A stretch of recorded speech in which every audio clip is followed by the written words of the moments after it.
తాకట్లో ఉన్న మీ బంగారాన్ని విడిపించి ఆ రోజు ఆన్లైన్ రేటుకి కొంటాం. Sharma gold company. ఈ కొత్త సంవత్సరం 2025వ సంవత్సరం కుంభరాశి వారికి ఏ విధంగా ఉండబోతుంది? గురువుగారిని అడిగి తెలుసుకుందాం. గురుగారు నమస్తే. జై వీర బ్రహ్మజీ. నమస్కారం తల్లి. గురుగారు, కుంభరాశి వారికి ఈ కొత్త సంవత్సరం ఎలాంటి ఫలితాలను ఇవ్వబోతుంది అంటారు? శివాయ బ్రహ్మణే నమ, వీర బ్రహ్మేంద్ర స్వామిని నమో నమ. జై వీర బ్రహ్మజీ, గోవిందమాంబజీ. కుంభరాశి వారికి మిశ్రమమైనటువంటి ఫలితాలు వస్తాయి. కానీ మిశ్రమమైనటువంటి ఫలితాలను కూడా అనుకూలవంతంగా మార్చుకునేటువంటి అవకాశం కూడా ఉంది. ఒకవైపు ఏమో ఏలినాటి శని, రెండో వైపు ఏమో కొంతకాలం ద్వితీయ స్థానంలో రాహు సంబంధమైన సంచారం. ఇవి ఉన్నప్పటికీ ఆర్థికపరమైనటువంటి ప్రణాళికతో ముందుకు వెళ్ళటం వల్ల అనుకూలవంతం.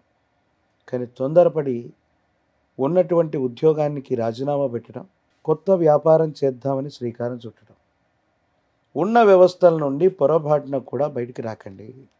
ఆర్థికపరమైనటువంటి అంశాల్లో మీరు తీసుకునేటువంటి నిర్ణయాలు, రాహు మాయాస్వరూపుడు కాబట్టి ఇంతకంటే పెద్ద ఉద్యోగం వస్తుంది, ఇంతకంటే గొప్ప వ్యాపారం చేయగలుగుతామన్న ఆశతో మనం తీసుకున్న నిర్ణయాలు కొన్నిసార్లు పొరబడవచ్చేమో, వాటి కారణంగా ఇబ్బందులు వస్తాయేమో.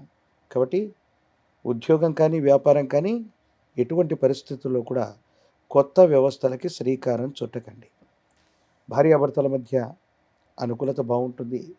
కానీ కుటుంబపరమైన అంశాల్లో మీ దగ్గర కుటుంబ సభ్యులతో ఎందుకో తెలియదు అభిప్రాయ భేదాలు మొదలవుతూ ఉంటాయి. ఆ కారణంగా అందరూ బాగుండాలి, సంతోషకరంగా ఉండాలి, కలిసిమెలిసి జీవించాలని మాట్లాడేటువంటి మీకు అకారణంగా సొంత మనుషుల నుంచి ఈ తిరస్కార ధోరణులు ఎందుకు మొదలయ్యాయో అర్థం కానటువంటి పరిస్థితి మాత్రం వస్తుంది. ఇది మానసికమైనటువంటి వ్యధకి, వేదనకి కారణమవ్వచ్చు. ఆర్థికపరమైన అంశాల్లో కొన్ని చిక్కుముళ్ళు ఉన్నాయి. క్రమశిక్షణతో, ఆర్థిక క్రమశిక్షణతో ముందుకు వెళితేనే ఈ ఇబ్బందుల నుంచి మనం బయటపడగలుగుతాం. చేసినటువంటి రుణ ప్రయత్నాన్ని బయటికి చెప్పలేకపోవటం, రహస్యమైనటువంటి రుణాలు లేదా శత్రువుల వల్ల బాధపడటం, ఇది ఆరోగ్యపరమైన అంశం మీద తీవ్రమైనటువంటి ఇబ్బందికి కారణమవటం, ఒక స్థిర చరాస్తిని అమ్మకం లేదా తాకట్టు పెట్టడం, ఇలాంటి పరిస్థితులు ఎక్కువగా చేసేటువంటి అవకాశం ఉంది. బాధ ఎవరికైనా వస్తే ఓ మంచి మనిషితో, మన మనిషితో చెప్పుకుంటే బాధ తగ్గిపోతుందని పెద్దలు అంటూ ఉంటారు. దైనందిన జీవితంలో ఇలాంటి కఠినమైనటువంటి ఇబ్బందులు ఏర్పడినటువంటి సందర్భంలో ఈ బాధలు తొలగించుకోవడానికి కాను మీకు మీరుగా మీ మనసులో ఉన్నటువంటి వేదనని ఎవరితోనైనా పంచుకోవటం వల్ల ఆ భారం తగ్గేటువంటి అవకాశం ఉంది. అంటే జీవితంలో కొన్ని కొత్త పరీక్షలు మొదలవుతాయి. మీరు చేసే రహస్య సమావేశాలు, రహస్య శత్రువులు, ఎవరికీ తెలియకుండా, కుటుంబ సభ్యులకు తెలియకుండా చేసిన అప్పులు, ఇవన్నీ బహిర్గతం అవటం వల్ల మీకు సంబంధించినటువంటి వ్యక్తిగతమైన జీవితంలో కొత్త చిక్కులు వచ్చే అవకాశం ఉంది. కాబట్టి మనస్ఫూర్తిగా మీ మనసులోని బాధని కుటుంబ సభ్యులకి, జీవిత భాగస్వామికి, మీరు ఎవరిని నమ్ముతారో, విశ్వసిస్తారో వాళ్ళతో మాట్లాడటం వల్ల చాలా యోగదాయకమైన ఫలితాన్ని మీరు తప్పకుండా పొందుతారు.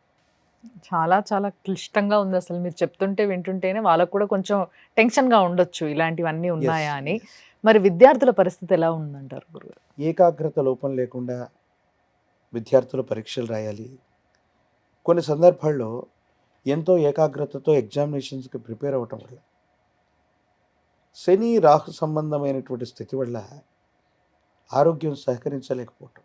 చాలామంది పిల్లలు బాగా చదువుకుంటారు, ఎగ్జామినేషన్ సందర్భంలో మాత్రం చాలా ఇబ్బంది పడుతుంటారు. దీనికి కారణం ఈ గ్రహగతుల యొక్క ప్రభావం. ఆరోగ్యపరమైన అంశాల పట్ల కూడా జాగ్రత్త అవసరం. విరామం, విశ్రాంతితో ముందుకు వెళ్ళేటువంటి ప్రయత్నం చేయండి. తప్పకుండా యోగదాయకమైన ఫలితాలు వస్తాయి. ఇబ్బందులు, సమస్యలు, ప్రతిబంధకాలు ఏవైనా ఉంటే కూడా తొలగిపోయేటువంటి అవకాశం ఉంది. భవిష్యత్తు అంతా కూడా చక్కగా ఉంటుంది. మరి ఉద్యోగులు, వ్యాపారవేత్తల పరిస్థితి ఏ విధంగా ఉండబోతుంది ఈ సంవత్సరం వాళ్ళకి? ఉద్యోగస్తులకి, వ్యాపారస్తులకి మరొకసారి చెప్తున్నాం, బదిలీని కోరుకోవటం, ఉద్యోగాన్ని మానేయటం. ప్రైవేట్ ఉద్యోగులు అవ్వచ్చు, అవుట్సోర్సింగ్ రంగంలో ఉన్న వాళ్ళు అవ్వచ్చు, ఉద్యోగంలో ఎదురయ్యే సవాళ్ళని, ఆ ఒత్తిడిని తట్టుకోలేక మనం ఏదైనా వ్యాపారం చేసుకుందాం, ఎందుకు ఈ విధమైనటువంటి పరిస్థితుల్లో ఉండాలన్న ఆలోచన చేత మీరు తొందరపడి నిర్ణయం తీసుకోవటం వల్ల కొన్ని మాసాల పాటు మళ్ళీ మీరు ఖాళీగా ఉండాల్సిన పరిస్థితి వస్తుంది. మీ ఆర్థికపరమైన అంశాల్లో ఇబ్బందులు మొదలవుతాయి. వ్యాపార సంబంధమైన విధి విధానాల్లో ఉన్నవాళ్ళు కొత్త వ్యక్తులు మిమ్మల్ని మోసగిస్తారు. ఈ ఉద్యోగం చేస్తేనో, ఈ వ్యాపారం చేస్తేనో, లేదా ఇది మొదలు పెడితేనో మీకు వేలు లక్షల్లో ఆదాయం ఉంటుందని కొత్త వ్యక్తులు చెప్పేటువంటి విషయాల్ని మీరు నమ్మకండి. అలాగే సైబర్ మోసగాల వలలో కూడా చిక్కుకునేటువంటి అవకాశం ఉంది. ఎందుకంటే సాటర్న్కు సంబంధించిన స్థితి మిగతా గ్రహాల యొక్క స్థితిగతుల వల్ల మనకు తెలియని వ్యక్తుల వల్ల ధన నష్టం కలిగే అవకాశం. ఫోన్లో ఏదో మెసేజ్ని ఎవరో పంపించడం, దాన్ని మనం ఓపెన్ చేసి చూడటం, ఆర్థికంగా నష్టపోవటం, లేదా మనకు బిల్లులు చెల్లించారని కొంతమంది చెబుతున్నా అది అబద్ధమై ఉండటం. ఇలాంటి మోసాలకి, ఆర్థిక నేరాలకి పాల్పడేటువంటి వ్యక్తుల వల్ల నష్టపోయేటువంటి అవకాశం ఉంది. కాబట్టి ఆర్థికపరమైన అంశాలకు సంబంధించిన బిల్లు బుక్కులు, బ్యాంకుకు సంబంధించిన లావాదేవీలు, ఆర్థికపరమైన ప్రతి అంశాన్ని కూడా మీరు దగ్గరుండి చూసుకోండి. కొత్త ఉద్యోగం కోసం ప్రయత్నం చేయకండి, బదిలీ కోసం ప్రయత్నం చేయకండి.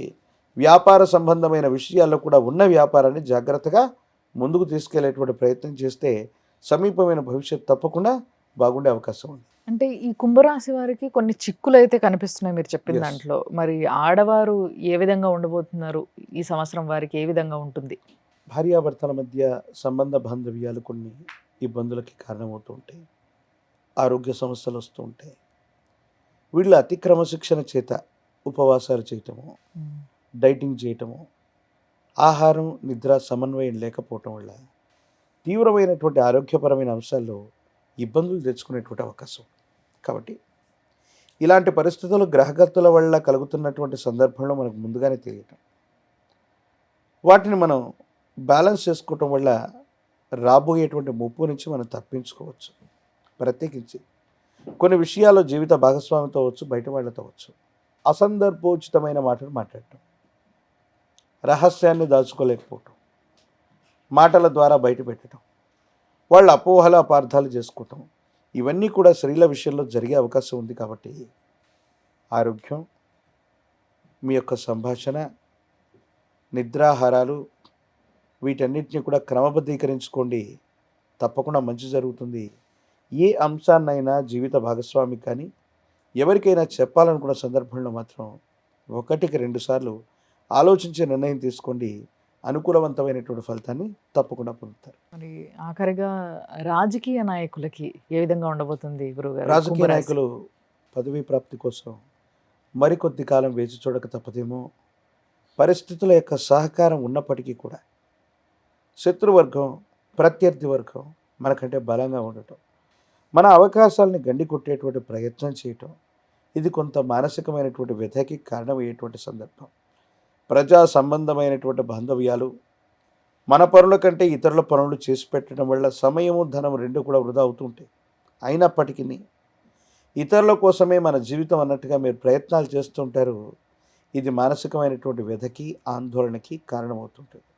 ఏమి చేసినా భగవత్ సంబంధమైన అనుగ్రహం చేత యోగదాయకమైనటువంటి ఫలితాలని మీరు పొందుతారు. సానుకూలవంతమైనటువంటి స్థితిగతులే భవిష్యత్తులో ఉండబోతాయి. దాంట్లో ఎటువంటి సందేహం కూడా లేదు. కొంతకాలం వేచి ఉండండి. సరైనటువంటి పదవుల్ని మీరు తప్పకుండా పొందేటువంటి అవకాశం కనపడుతుంది. మరి ఇంత చింతలో ఉన్న వాళ్ళకి, అంటే వాళ్ళకి ఆల్రెడీ ఈ ప్రభావం మొదలయ్యి ఈ చింతలో ఉన్న వారికి ఏ దేవుణ్ణి ఆరాధిస్తే బాగుంటుందంటారు? ఎప్పుడూ కూడా మనకు సమస్యలు వస్తున్నాయి, కుటుంబం మొత్తం చిక్కుల్లో ఉంటుందంటే ఇలవేల్పు కరుణ లేకపోవటం. కుంభరాశి జాతకులు మీ ఇలవేల్పు దేవతా స్వరూపం ఎవరైనా అయి ఉండొచ్చు. పరమేశ్వరుడు అవ్వచ్చు, విష్ణుమూర్తి అవ్వచ్చు, అమ్మవారు అవ్వచ్చు, గ్రామదేవత అవ్వచ్చు. ఇలవేల్పు దేవతా స్వరూపాలని విశేషంగా ఆరాధన చేయండి. ఇలవేల్పు యొక్క అనుగ్రహత, అనుకూలత ఉంటే మీకు వచ్చినటువంటి సమస్యలన్నీ కూడా పటాపంచలైపోతాయి. ఇలవేల్పు కరుణ లేనిది ఏది సాధించలేము. కాబట్టి ఇలవేల్పు దేవతా స్వరూపాలని, ఇష్ట దేవతా స్వరూపాలని పూజించటం, నియమనిష్టాలతో కూడిన దీక్షలు చేయటం వల్ల మనం అంటూ ఉంటాం, అందరూ కూడా చెప్తూ ఉంటారు, ఉపవాసం ఎందుకు చేస్తారంటే ఉపవాసం అంటే భగవంతుడి దగ్గరగా ఉండటం, లేకపోతే అన్నాన్ని తినకపోవడం అది కాదు. పాప సంబంధమైన తీవ్రతను తగ్గించడం కోసం ఉపవాసం చేస్తాం. ఓకే. శరీరాన్ని కష్టపెట్టుకోవటం, మానసికమైన భావోద్వేగాలను నియంత్రించటం.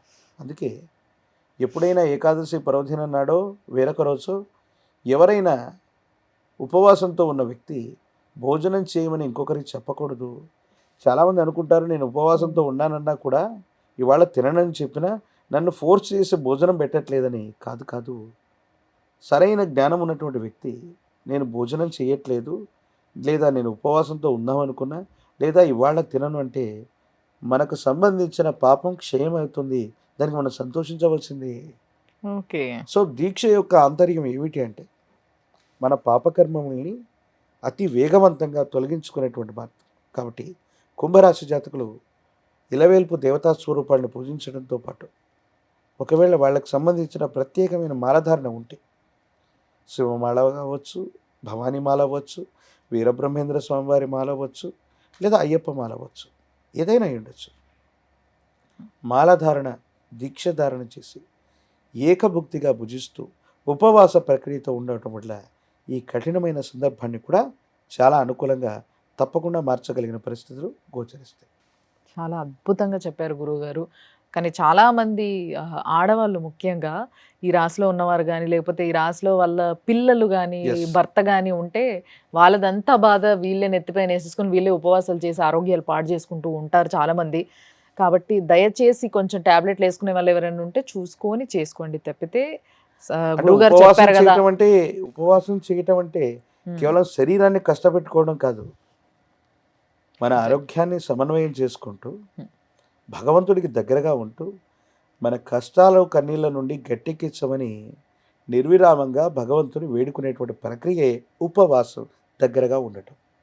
అది చెప్పారు కదా గురువుగారు. దీన్ని బట్టి అర్థం చేసుకొని కొంచెం ఓపికతో ఉండాల్సిన సమయం కొంచెం ధైర్యంగా ఉండండి ప్లీజ్. ధన్యవాదాలు గురుగారు. జై వీరబ్రహ్మ, జై గోవింద బాంబ జై.